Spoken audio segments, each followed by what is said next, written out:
तो आदाब, नमस्कार, गुड इवनिंग, सत श्री अकाल। एक बार फिर आप तमाम लोगों का स्वागत है क्राइम तक की कहानी की इस एपिसोड में। उम्मीद है पूरी फैमिली अच्छी होगी, अपना और अपनों का ख्याल रख रही होगी। आते हैं आज की कहानी के ऊपर। बात इसी साल की शुरुआत की है, 29 जनवरी 2024। हरिद्वार की रहने वाली एक फैमिली देहरादून पहुंचती है। देहरादून में जाकर वहां के कोतवाली पुलिस स्टेशन में वो एक गुमशुदगी की रिपोर्ट लिखाती है। वो कहती है उनकी एक बेटी है, 24 साल उम्र है और नाम है शाहनूर। शाहनूर करीब पिछले 1-2 साल से देहरादून में ही रहती थी, एक ब्यूटी पार्लर में काम करती थी और सब कुछ ठीक था। हमेशा घर वालों से बातचीत भी होती थी, कई बार कई दिन बाद बातचीत होती थी, लेकिन उसकी खबर, उसकी खैरियत मिलती रहती थी। लेकिन फिर 29 बल्कि 26 दिसंबर के बाद से शाहनूर का कोई फोन नहीं आया। तो उन्होंने पहले इधर उधर ढूंढा, फिर लगा कहीं चली हो गई। कई बार ऐसा हुआ कि वो अपने दोस्तों के साथ कई छुट्टियां मनाने भी चली जाती है। तो घर वालों को लगा कि ऐसा हो सकता है कि वो कहीं गई हो, लेकिन धीरे धीरे वक्त बीता, शाहनूर का मोबाइल बंद, उसका कोई कॉल नहीं आ रहा है। अब घर वालों को फिक्र हुई, वो देहरादून पहुंचे। देहरादून में जहां वो रेंट पे रहती थी उस घर से पता किया। आस पड़ोस के लोगों ने बताया कि नहीं, वो तो करीब 26 दिसंबर को वो आखिरी बार काम पर गई थी ब्यूटी पार्लर में जहां वो काम करती थी। तो ये माना गया कि 26 दिसंबर तक तो उसे देखा गया, 27 तारीख से उसे किसी ने नहीं देखा। अब इसके बाद हर तरफ ढूंढने और भटकने के बाद फैमिली पुलिस के पास पहुंचती है। अब पुलिस शाहनूर की गुमशुदगी की रिपोर्ट दर्ज करती है। घर वालों से पूछताछ के बाद शुरुआत में पुलिस को यही लगा कि कहीं होगी, कहीं घूमने चली गई, उसका पिछला रिकॉर्ड बता रहा था। तो पुलिस भी ज्यादा फिक्रमंद नहीं थी, उसे लगा लौट आएगी। लेकिन घर वाले लगातार कोतवाली के चक्कर काट रहे हैं। अब पुलिस को फिक्र हुई, पुलिस ने अपनी इन्वेस्टिगेशन शुरू की। पार्लर से पहले पूछताछ हुई, फिर इसके बाद पुलिस उस घर में पहुंची जहां पे वो देहरादून के जिस इलाके में वो रहा करती थी, वो एक इलाका था वहां पर, संस्कृति विहार कॉलोनी देहरादून में। वहां जाने के बाद पता किया, जब वहां पहुंची पुलिस तो पता किया तो दो चीजें पता चली कि संस्कृति विहार के 2 अलग अलग इलाकों में या 2 अलग अलग घरों में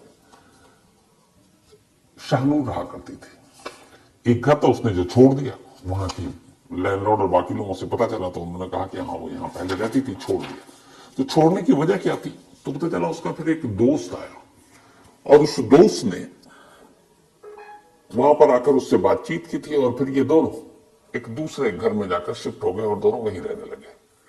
अब पुलिस उस दूसरे घर में पहुंची तो पता चला हाँ यहाँ पर शाहनूर रहा करती थी, लेकिन पिछले कुछ महीनों से एक लड़का भी उसके साथ रहता था।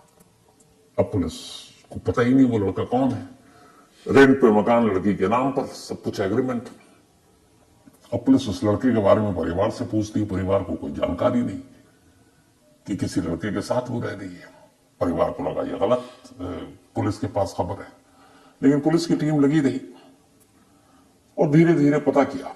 आखिरकार कुछ मुखबिरों के जरिए, कुछ बाकी कैमरे और सर्विलांस के जरिए, मोबाइल के, शाहनूर के, पुलिस ने पता किया कि एक लड़का कुछ महीने से शाहनूर के साथ रहा करता था और उसका नाम है राशिद। अब जब राशिद के बारे में खंगाला गया तो पता चला कि राशिद जो है वो मुजफ्फरनगर का रहने वाला है। शाहनूर हरिद्वार की रहने वाली थी और राशिद मुजफ्फरनगर का। मुजफ्फरनगर और हरिद्वार के बीच में बहुत ज्यादा दूरी है नहीं, लगभग सड़क के रास्ते आप जाएं तो घंटे भर का सफर होगा, 1.5-2 घंटे। अब पुलिस किसी तरीके से राशिद का पता ढूंढती और उसके घर पहुंचती मुजफ्फरनगर, लेकिन पता चलता कि वो वहां पर है नहीं। इधर इस घर में भी देहरादून में वो संस्कृति विहार कॉलोनी में नहीं था। घर पे पता चला कि मुजफ्फरनगर में भी नहीं है। अब यूं राशिद का गायब होना पुलिस को थोड़ा खटकता है। अब पुलिस राशिद पे जीरो इन करती है, पता करती है कि देहरादून में उसको कब देखा गया। तो पता चलता है कि राशिद भी जब शाहनूर गायब हुई उसी के आसपास उसका लास्ट लोकेशन देहरादून में था। उसके बाद वो भी गायब हो गया। अब पुलिस के 2 सोच आ रही, एक ये कि शाहनूर गायब है, राशिद भी गायब है, या तो ऐसा है कि दोनों एक दूसरे को प्यार करते हैं और कहीं शादी करके घर वालों की वजह से कहीं दूर चले गया हो, छुप गया हो, लेकिन फिर ये भी ख्याल आया कि दोनों जब एक साथ लिव इन में रह रहे हैं तो उनको भागने की जरूरत क्या है। लेकिन दोनों की गुमशुदगी, दोनों का कोई सुराग न मिलना पुलिस को परेशान कर रहा था, और तब तक यह भी था कि कुछ भी हो सकता है, या तो दोनों को या किसी एक को। लेकिन पुलिस की तफ्तीश जारी रही। अब सुराग और सिरा एक ही था, और वो था राशिद। क्योंकि शाहनूर को जितना ढूंढने की कोशिश की गई, नाकाम। अब पुलिस ने सारा फोकस राशिद के ऊपर किया। पुलिस ने मुखबिरों के जाल बिछाए। जिस संस्कृति विहार कॉलोनी में शाहनूर रहा करती थी, उस घर के इर्द गिर्द भी मुखबिरों को लगाया गया कि शायद कभी भटकते में यहां पे राशिद आ जाए। तो मुखबिर लगे रहे, पुलिस ढूंढती रही, वक्त बीतता रहा। दिसंबर 2023 का मामला था।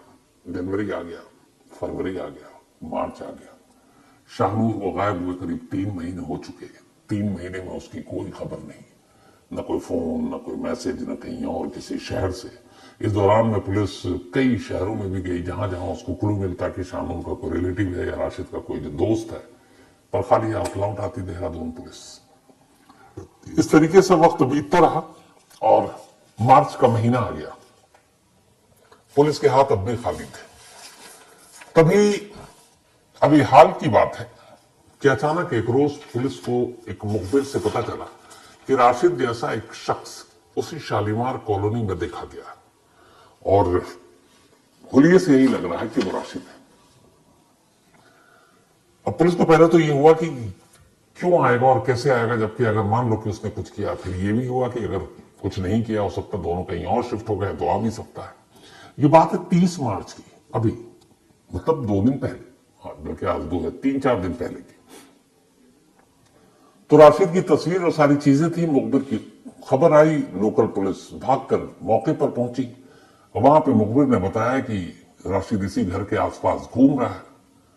पुलिस वहां पहुंची, मुखबिर के इशारे पर एक शख्स को दबोचती है, उससे उसका नाम पूछती है। वो घबराता है, बताता है मेरा नाम राशिद है। अब पुलिस उससे पकड़कर कोतवाली ले आती है। कोतवाली लाने के बाद अब पुलिस उससे पूछताछ करती है और शाहनूर के बारे में बताती है। वो कहता मुझे मालूम नहीं, मैं तो देहरादून कब का छोड़ चुका। पुलिस पूछती कि तुम गायब कहां थे? उसने बोला मैं काम के सिलसिले में गया, पहले अपने घर गया, फिर वहां से मैं पानीपत चला गया, मुजफ्फरनगर से। पानीपत में मैं जॉब किया करता था, मेरी सिस्टर भी रहती है। पुलिस ने घर वालों से फोन करके क्रॉस चेक किया तो पता चला हाँ, इसकी एक बहन पानीपत में है, और ये बीच में पानीपत में था और वहां नौकरी भी कर रहा था। पुलिस को लगा फिर कुछ गड़बड़ है, शाहनूर पता नहीं कहां है। लेकिन कोई और दूसरा शक करने वाला बंदा भी नहीं था, क्योंकि यही दोनों लिव इन में रह रहे थे, और हाल के वक्त में लिव इन की बहुत सारी कहानियां सामने आई थी, जिसका खूनी अंजाम हम सब ने देखा। तो देहरादून पुलिस को लगा कि राशिद को छुपा रहा है। इसी के बाद अब देहरादून पुलिस ने सख्ती की। कई घंटे तक छकाने के बाद आखिरकार फिर राशिद टूट गया, और राशिद ने फिर पूरी कहानी सुनाई। और उस कहानी को सुनाने के बाद पुलिस से उसने कहा कि चलिए अब आपको शाहनूर से भी मिलवा देते हैं। अब पुलिस की एक टीम राशिद को लेकर शाहनूर को ढूंढने के लिए निकलती है। अब राशिद पुलिस के शिकंजे में, और पुलिस राशिद के कहने पर देहरादून से सहारनपुर की तरफ सड़क पर अपनी गाड़ी के कारवां को दौड़ाती है। गाड़ी चल रही है।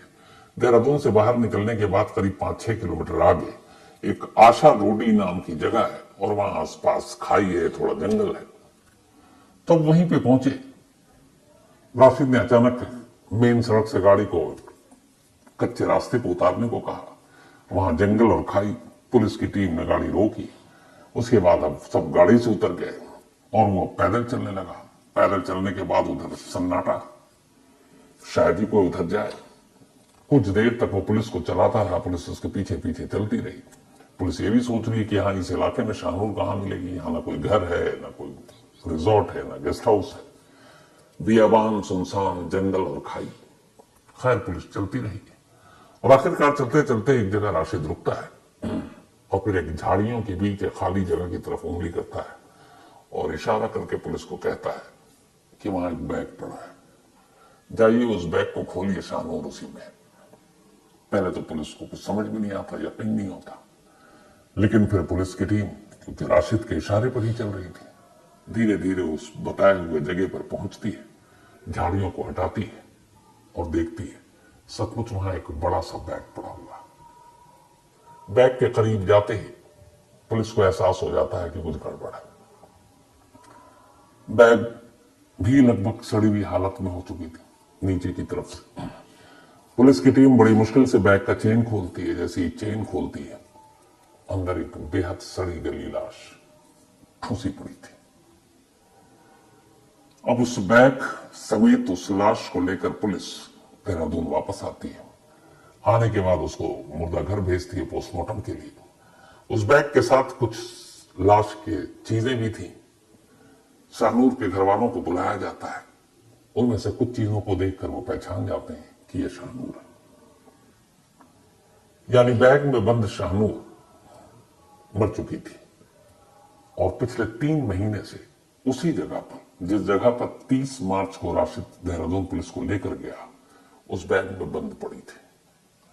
बुरी तरह से सड़ चुकी इस लाश के पोस्टमार्टम के बाद, चूंकि ये मामला कत्ल का है, तो पुलिस ने तय किया कि वो डीएनए भी कराएगी ताकि पुख्ता हो जाए कि वो लाश शाहनूर की है, क्योंकि पहचाने जाने लायक तो है नहीं। हालांकि परिवार ने कुछ निशानियों के आधार पर उस लाश की शिनाख्त अपनी बेटी के तौर पर किया। तब बैग से शाहनूर तो बरामद हो गई, लेकिन सवाल बाकी था कि आखिर राशिद जो शाहनूर के साथ लिव इन में रहता था, उससे प्यार करता था, शाहनूर उससे प्यार करती थी, तो फिर शाहनूर अचानक इस बैग तक कैसे पहुंची? अब जब बैग का पता बता ही चुका था, बैग बरामद करा चुका था, तो बाकी और आगे की कहानी भी राशिद को अब बताने में कोई इशू था नहीं। अब उसने बाकी की कहानी सुनाई। उसने कहा बात 2018 की है। एक रोज मैंने एक नंबर मिला है, इत्तेफाक से वो नंबर जो है रॉन्ग नंबर लग गया, तो एक आध डिजिट आगे पीछे हो गया। फोन एक लड़की ने उठाया। उस लड़की ने कहा, मैंने कहा ये, उसने कहा नहीं ये गलत नंबर है। तो फिर मैंने सॉरी बोला, पर उसने भी बड़े प्यार से कुछ कहा नहीं, फोन रख दिया। लेकिन उसके बाद मुझे उसकी आवाज बहुत अच्छी लगी, ये राशिद ने कहा, और आवाज अच्छी लगी तो फिर हिम्मत करके दोबारा कॉल किया। दोबारा उसने उठाया तो उसने बताया कि मैंने इस बार रॉन्ग नंबर नहीं किया, बल्कि आपसे बात करने के लिए किया है। वो भी हंसी। फिर धीरे धीरे दोनों इसी तरीके से बात करने लगे। बात दोस्ती तक पहुंची। अब चूंकि राशिद मुजफ्फरनगर में रहता था और ये जो लड़की थी ये हरिद्वार की थी, लेकिन देहरादून में जॉब के सिलसिले में पहुंच गई थी शाहनूर, तो दूरी ज्यादा नहीं थी। जैसा मैंने बताया, मुजफ्फरनगर से देहरादून 2-3 घंटे का रास्ता। तो पहले फोन पर बात होती रही, फिर दोनों करीब आए, मुलाकात हुई, मिलने की चाहत बढ़ी और आखिरकार राशिद एक बार देहरादून पहुंच गया। देहरादून पहुंचने के बाद उसने मुलाकात की, खुद इधर उधर घूमे फिरे, फिर वो वापस मुजफ्फरनगर लौट आया। लेकिन इसके बाद अब उसका दिल नहीं माना। अब उससे शाहनूर की दूरी बर्दाश्त नहीं हुई। उसने कहा कि क्या करें? तो शाहनूर ने कहा तुम यहीं आ जाओ। अब वो देहरादून पहुंच गया। देहरादून जाने के बाद उसने कहा कि अब हम दोनों फिर अलग क्यों रहे? अगर रहना ही है तो फिर एक रेंट पे घर लिया और दोनों लिव इन में रहना दोनों ने शुरू कर दिया। शुरुआती इश्क के दिन बड़े अच्छे गुजरे, सब कुछ ठीक था। लेकिन फिर धीरे धीरे राशिद ने महसूस किया कि जो शाहनूर है उसके ब्यूटी पार्लर जाने और आने का जो टाइम है बड़ा ऑड है। वो कई बार जाती है तो रात 2-2 बजे तक लौटती, कई बार लौटती ही नहीं है। शुरुआत में तो उसने पूछा नहीं, लेकिन धीरे धीरे जब साथ रहने लगा, थोड़ा थोड़ा इश्क का बुखार कम हुआ, तब इन चीजों की तरफ उसका ध्यान गया और उसने शाहनूर से फिर पूछना शुरू किया। शुरू में शाहनूर ने उसको इग्नोर किया या कहा कि काम ज्यादा है, लेकिन फिर हर दूसरे दिन की ये बात हो गई। वो लेट आती, वो टोकता और बीच बीच में नोकझोंक भी हो जाती।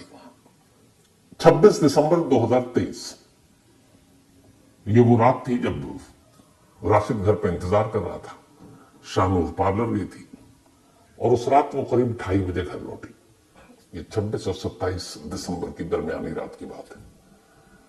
तो जब वो लौटी तो उस दिन राशिद फिर पूछता है, वो फिर जवाब देती है। फिर राशिद उससे बोल पड़ता है कि ऐसी कौन सी तुम्हारी नौकरी है जहां 2, 2:30, 3 बजे तक पार्लर खुला रहता है? उसने कई बार कहा था कि मुझे शादियों का भी काम होता है, और ये तो उसने कहा कि आमतौर पर बारात भी 12-1 बजे तक लौट जाती है। दुल्हन भी 9-10 बजे तक तैयार होकर मंडप में पहुंच जाती है। तो उसके बाद तुम्हारा क्या काम होता है? असल में बीच में अब राशिद को शक होने लगा था। शक ये कि शाहनूर पता नहीं ब्यूटी पार्लर में काम करती है, इसकी आड़ में वो कुछ और काम करती है। दूसरा ये कि शायद उसका कोई और बॉयफ्रेंड है जिसकी वजह से वो मिलती जुलती होगी, इस वजह से लेट आती है। इस शक ने उसे एक तरह से शाहनूर के ऊपर गुस्सा दिलाना शुरू कर दिया। और 26 और 27 दिसंबर को भी यही बात हुई जब वो 2:30 बजे लौटी। दोनों में इस बार झगड़ा हुआ। जब उसने ज्यादा जोर देकर पूछा तो शाहनूर ने उसे एक थप्पड़ जड़ दिया और उसने कहा कि तुम अपने काम से काम रखो, मेरे पेशे के बारे में कुछ मत बोलना। इस बात पे अब राशिद को गुस्सा आ गया और उसी गुत्थम गुत्थी में अचानक उसने शाहनूर का गला पकड़ा और तब तक दबाता रहा जब तक कि उसकी सांसें टूट नहीं गई। थोड़ी देर के बाद उसे एहसास हुआ कि उसके हाथों से शाहनूर का कत्ल हो गया। अब उसे लगा कि ये क्या हुआ, क्योंकि आदमी गुस्से में तो सब कर जाता है। उसके बाद जब एहसास होता है तब तक सारी चीजें खत्म हो चुकी होती हैं। लेकिन अब रात को ये कत्ल करने के बाद वो पूरी रात जागा रहा और उसी लाश के साथ घर में रहा, उसी देहरादून की संस्कृति कॉलोनी में, और सोचता रहा आगे क्या करना है। इत्तेफाक से हाल के वक्त में बहुत सारे ऐसे क्राइम की घटनाएं हुई जिसमें लाश को ठिकाने लगाने की चीजें अखबारों में, टीवी पर दिखाई और सुनाई पड़ी। तो उन्हीं चीजों में उलझा रहा। फिर अगले दिन सुबह हुई, वो उसी शाहनूर का एटीएम कार्ड लेता है और मार्केट निकल जाता है उसी शाहनूर की स्कूटी पर। स्कूटी घर के बाहर लगी थी, उसने चाबी उठाई, शाहनूर की स्कूटी पर बैठा और पहुंच गया मार्केट। मार्केट जाने के बाद वो वहां पे एक विशाल मेगा मार्ट है, वहां जाता है। सबसे पहले एक एटीएम से वो 17,000 रुपए कैश निकालता है। कैश निकालने के बाद वो विशाल मेगा मार्ट जाता है। वहां जाने के बाद वो एक बड़ा सा बैग खरीदता है, रस्सी खरीदता है, कुछ पॉलिथीन खरीदता है और फिर ये सब लेकर वापस घर आ जाता है। घर आने के बाद शाहनूर की लाश के हाथ पैर बांधकर और उसे उसी बैग में ठूंस देता है, उसके ऊपर पॉलिथीन डाल देता है और फिर बैग को बंद कर देता है। अब वो सोचता है कि इस बैग को लेकर कहीं खाई या जंगल में, पहले उसने सोचा कि मसूरी की पहाड़ियों की तरफ फेंक देंगे, लेकिन इधर कई ऐसे इंसिडेंट हो चुके हैं। फिर उसे लगा कि अगर अंधेरे में जाऊंगा तो जगह जगह के बैरिकेड लगी होती है, पुलिस की चेकिंग होती है और बैग बड़ा है तो पुलिस वालों की नजर पड़ जाएगी और अगर बैग खोला तो रंगे हाथ पकड़े जाएंगे। उसने एक रिस्क लिया। उसने कहा रात को खतरा ज्यादा है, क्योंकि रात को लोग सड़क पर कम होते हैं, गाड़ियां भी कम होती हैं और इतना बड़ा बैग एक स्कूटी पर लेके जाएंगे, किसी की भी नजर पड़ती है। तो उसने कहा दिन में बहुत लोग घूमते हैं इस तरीके से और पुलिस भी ये सोचेगी कि दिन में कोई किसी की इतनी हिम्मत कहां कि बैग में रखकर लाश को शहर के बीच से लेकर जा रहा हूं। उसने यही चीज का फायदा उठाया। उसने कहा जहां पुलिस न सोचे वही काम कर दो। रात को उसने कहा खतरा ज्यादा है, दिन में नहीं है। उसने अचानक दिन में ही 27 दिसंबर की दोपहर को इस बैग को बाहर निकालता है घर से, स्कूटी पर रखता है और स्कूटी लेकर निकल जाता है। देहरादून की सड़कों पर एक लाश को बैग में रखकर राशिद घूम रहा है और उसके बाद वो देहरादून से बाहर जाता है, अब सहारनपुर की तरफ जाने वाली सड़क पर पहुंचता है। क्योंकि मुजफ्फरनगर से देहरादून आना जाना उसका लगा रहता था, इसलिए उसे मालूम था सन्नाटा कहाँ है, खाई कहाँ है, जंगल कहाँ है। फिर करीब सहारनपुर रोड पे 6-7 किलोमीटर आगे जाकर एक जगह उसे पता है यहाँ पे खाई है और जंगल है। वो गाड़ी कच्चे रास्ते पर उतारता है अपनी स्कूटी को और ले जाकर वहां बैग फेंक देता है। बैग फेंकने के बाद अब वो उसी स्कूटी से मुजफ्फरनगर अपने घर चला जाता है। घर जाने के बाद अब उसे ये था कि शायद पुलिस अगर पहुंच गई, कत्ल का खुलासा हो गया तो यहां तक आ सकती है। वो फिर मुजफ्फरनगर से दिल्ली निकल लेता है, फिर दिल्ली में रहता है। फिर दिल्ली के बाद उसकी एक बहन पानीपत में थी, वो पानीपत पहुंच जाता है और पानीपत में ही एक नौकरी कर लेता है और वहीं रहने लगता है।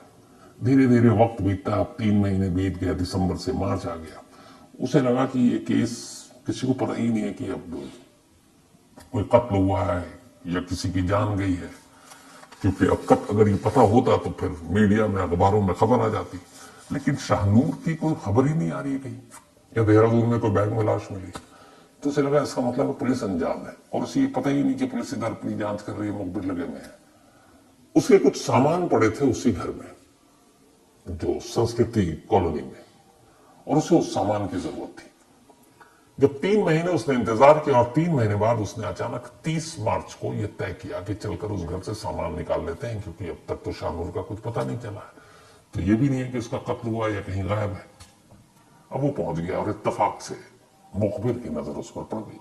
मुखबिर ने पुलिस को इतना दी, पुलिस मौके पर पहुंची और उसी घर के बाहर घूमते हुए उसे पकड़ लिया, और इस तरीके से वो पूरी कहानी सामने आ गई।